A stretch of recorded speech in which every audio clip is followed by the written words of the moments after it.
Welcome to the Arlington Street Church podcast. Founded in 1729, Arlington Street continues today as a gathering place for progressive people of faith in the greater Boston area and beyond.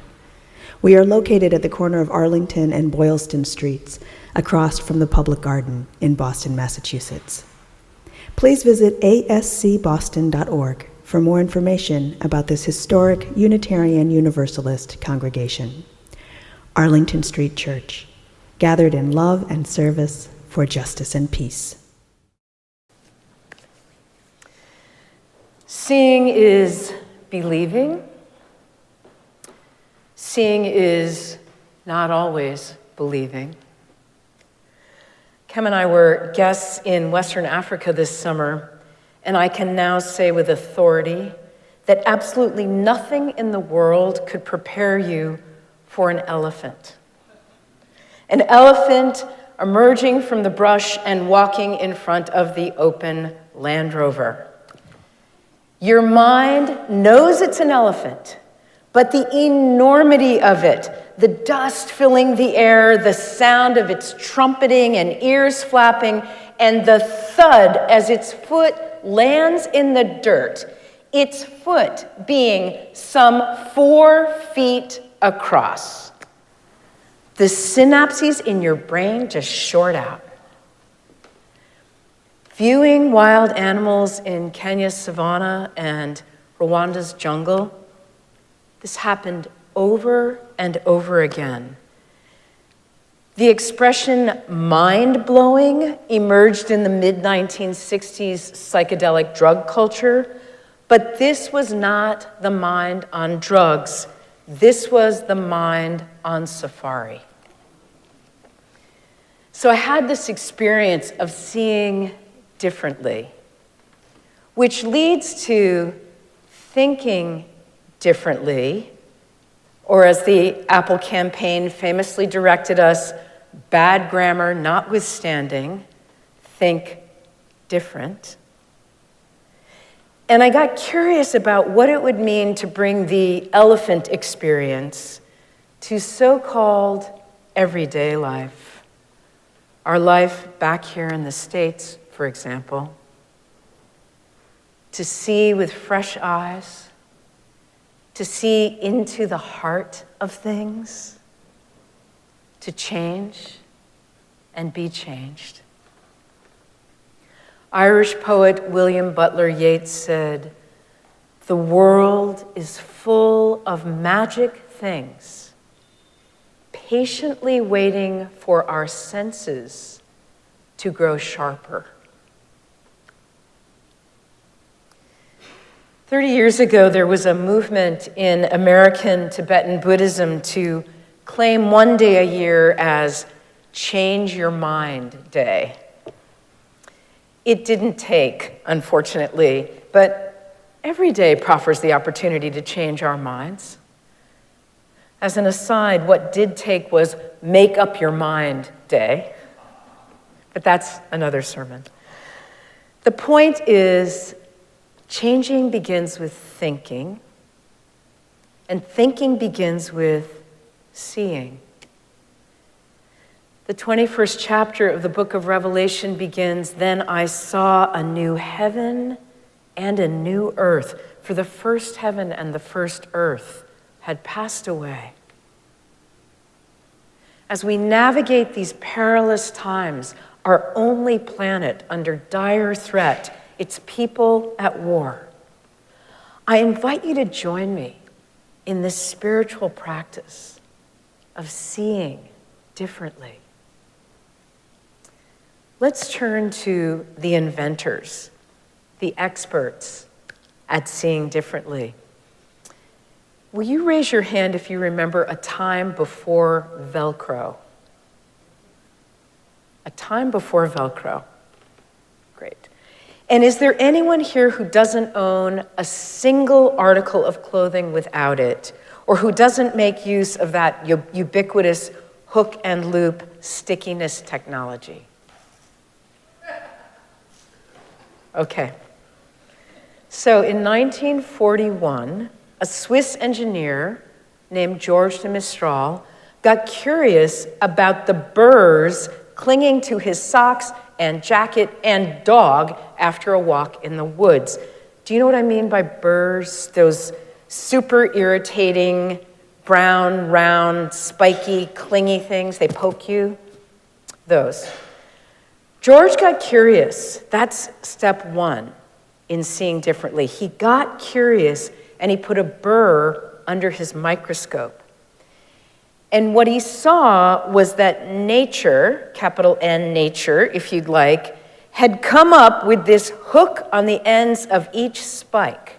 Dozens of hooks attaching themselves to the fibers of his clothing to the end that he might disperse the seeds and perpetuate the species. It's brilliant. And then George de Mistral got brilliant. And Velcro, which comes from the French words velour and crochet, velcro, meaning velvet and hook, was born. The zipper alternative is the go-to for children, elders, for those for whom buttons or laces are a challenge. It's been used in projects as grand as NASA space shuttles and to hold together the first artificial heart. And that unmistakable, distinctive tearing noise has proven useful against pickpockets. On the downside, the noise it makes is dangerous for soldiers in hiding. So researchers are now working on the holy grail of silent Velcro. Cue more curiosity. And today there is an entire field of research called biomimetics, which seeks to imitate nature to solve problems. Here ends the dorkiest part of this sermon. Seeing differently is the willingness to get curious and stay with our curiosity, following it further and farther wherever it might lead. It demands practice and tenaciousness. It's just not easy to see new things or to see old things differently. For a quick summer read, my sister Lisa loaned me her copy of Glennon Doyle's Untamed.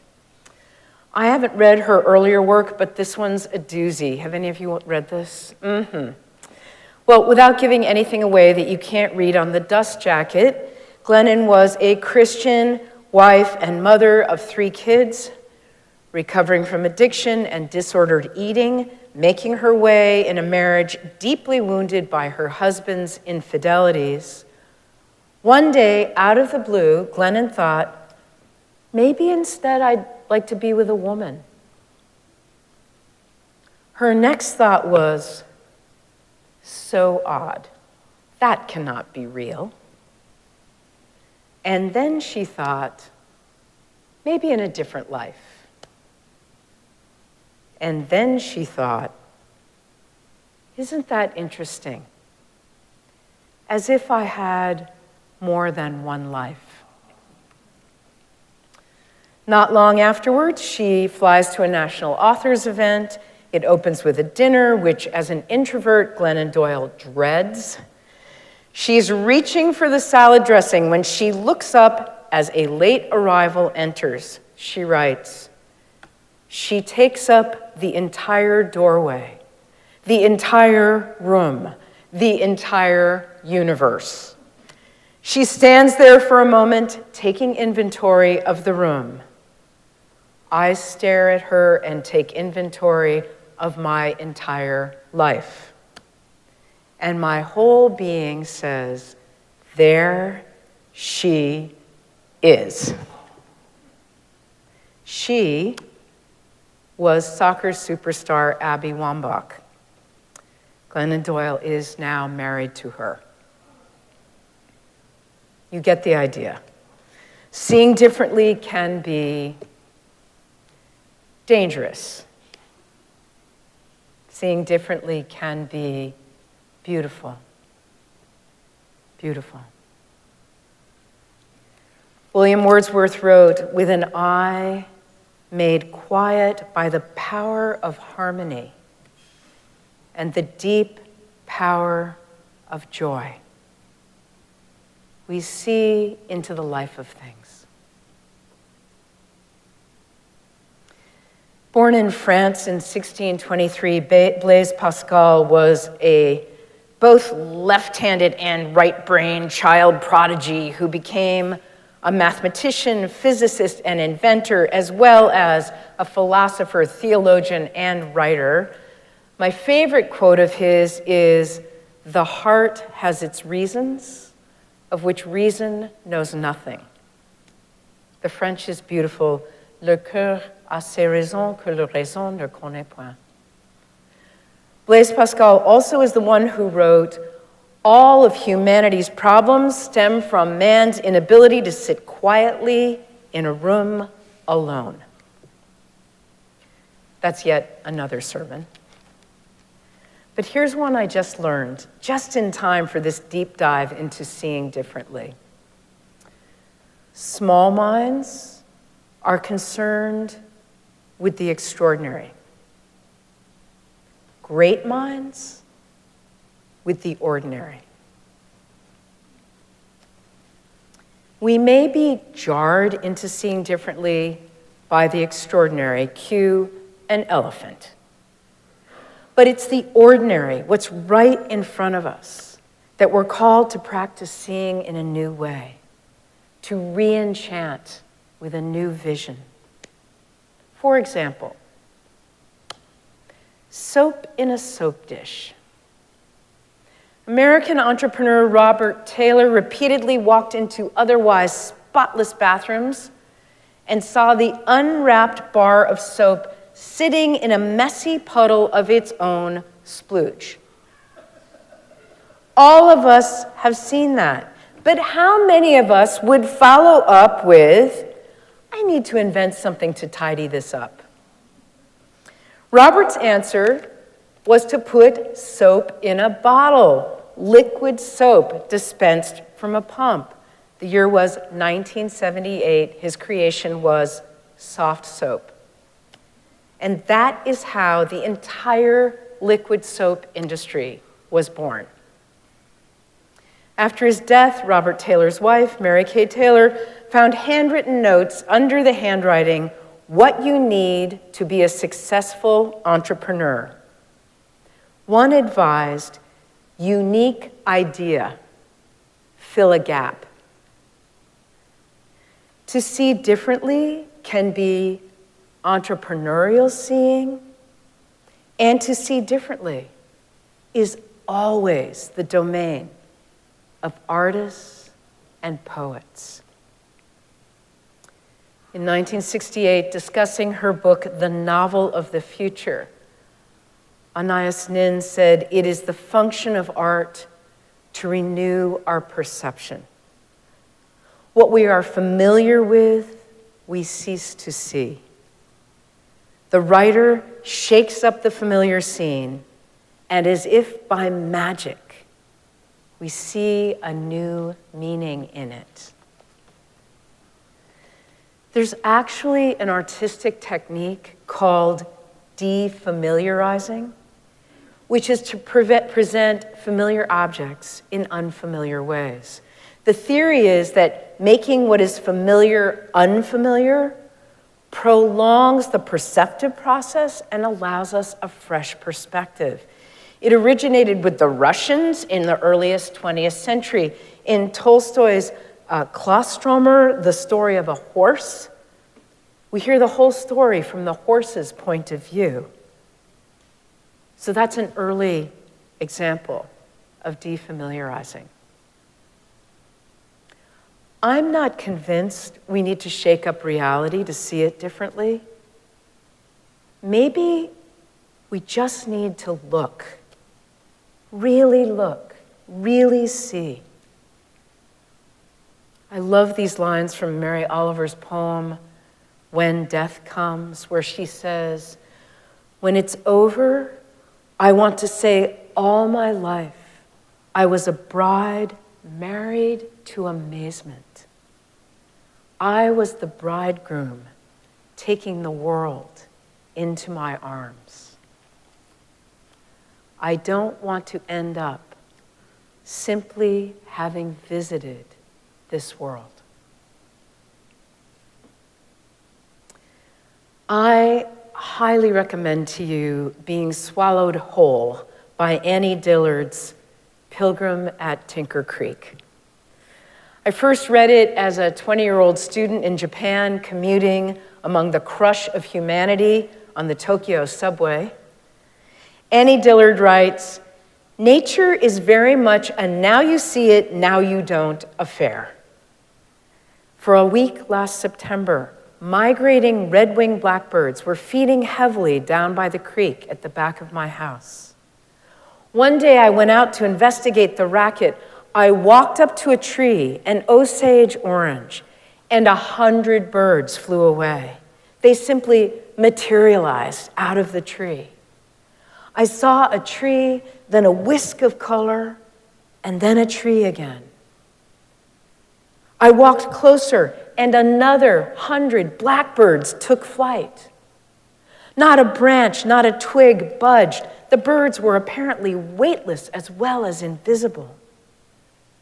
When I looked again at the tree, the leaves had reassembled as if nothing had happened. Finally, I walked directly to the trunk of the tree, and a final 100, the real diehards, appeared, spread, and vanished. The Osage orange, unruffled, looked just as it had from the house when 300 red-winged blackbirds cried from its crown.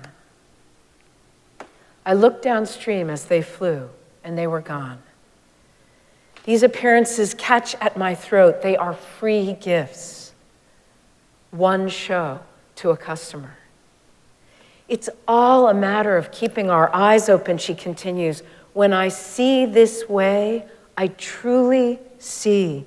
As Thoreau says, I return to my senses. And here's my favorite passage. Annie Dillard writes, when the doctor took off her bandages and led her into the garden, the girl who was no longer blind saw the tree with the lights in it. It was for this tree I searched. And then one day I was walking along Tinker Creek thinking of nothing at all, and I saw the tree with the lights in it. I saw the backyard cedar where the mourning doves roost, charged and transfigured, each cell buzzing with flame. I stood on the grass with the lights in it, grass that was wholly fire, utterly focused and utterly dreamed. It was less like seeing than like being for the first time seen, knocked breathless by a powerful glance. Gradually, the lights went out in the cedar. The colors died, the cells unflamed and disappeared. The flood of fire abated, but I'm still spending the power, still ringing. I had been my whole life a bell and never knew it until at that moment when I was lifted and struck. Beloved spiritual companions, small minds are concerned with the extraordinary. Great minds with the ordinary. The world is full of magic things, patiently waiting for our senses to grow sharper. May we see differently. May we be lifted and struck. May we be married to amazement. Amen.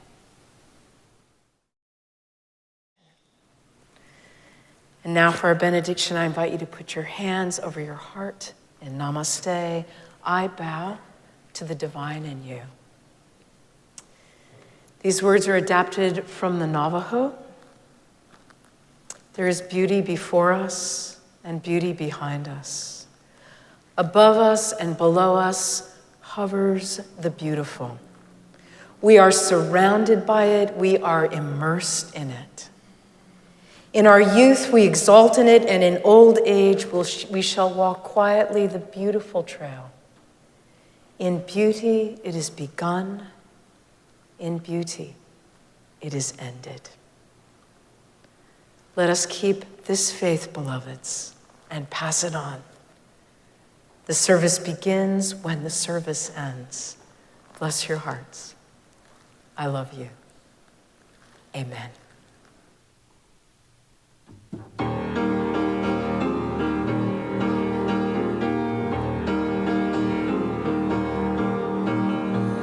Where you go, I will go, beloved. Where you go, I will go.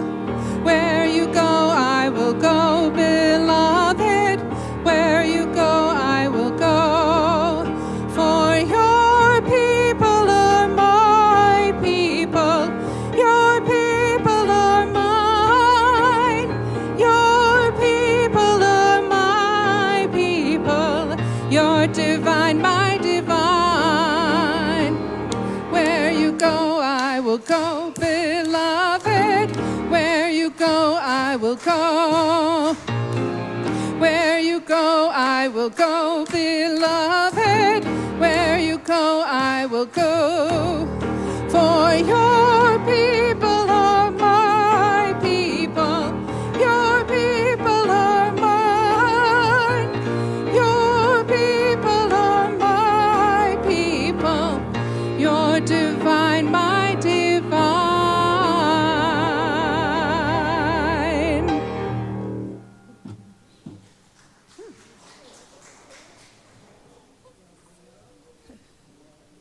Please visit ascboston.org for more information about this historic Unitarian Universalist congregation. Arlington Street Church, gathered in love and service for justice and peace.